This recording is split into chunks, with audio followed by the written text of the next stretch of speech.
Hi, good day to everyone. I hope everyone is doing fine. Well, I just want to share you something. You know what? Sometimes we tend to compare ourselves to someone else's life.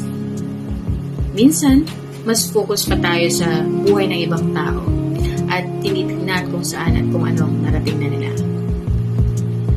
Minsan akala natin that we're being left behind. That we forgot to realize na tayo din naman may narating na. You know what?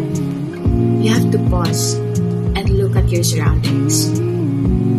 Na, oo nga no, dati hindi mo afford to. Kailangan mo pang ipunin ang baon mo para lang makabili sa McDo, sa Jollibee, o kung ano man ang gusto mong bilhin sa naipon mong baon. Ngayon, kahit kailan mo gustong bumili sa mga bagay na gusto mong bilhin, kaya mo na. Kasi may sapat na ipon ka na. May magandang trabaho, kahit sa mga simpleng bagay lang. Gadgets, groceries, at marami pang iba. At kaya mo nang bilhin ang mga bagay na #deserve ko to. Kasi pinaghirapan mo rin naman yan. Well, wag lang susobra, baka maubos ang ipon.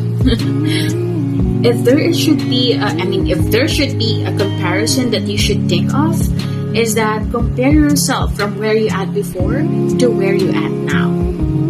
Don't be anxious of what will happen in the future. Focus on what's now, because the tomorrow will depends to what is today. Because future is very unpredictable. I know it's normal to be anxious sometimes thinking what's gonna be our future. Ano bang mangyayari bukas? O sa susunod na bukas? O sa mga susunod pang panahon? Even I don't know what will happen. Well, sino bang may alam, hindi ba? I tell you what. Surrender. Surrender. You have to surrender all the baggage that you're trying to carry on. Alam mong hindi mo naman kayang lahat buhatin. Sometimes you have to step back, assess yourself, talk to him, and unbox one by one inside the boxes. Hindi man minsanan ng paggaan, pero at least may proseso na unti-unti sa bawat ilalabas mo sa kahon, na yun ay unti-unti rin kumagaan. Walang ibang gagawa niyan kung hindi ikaw lang. And if you're thinking that you're stuck inside the box, do something different. I know it's sometimes scary.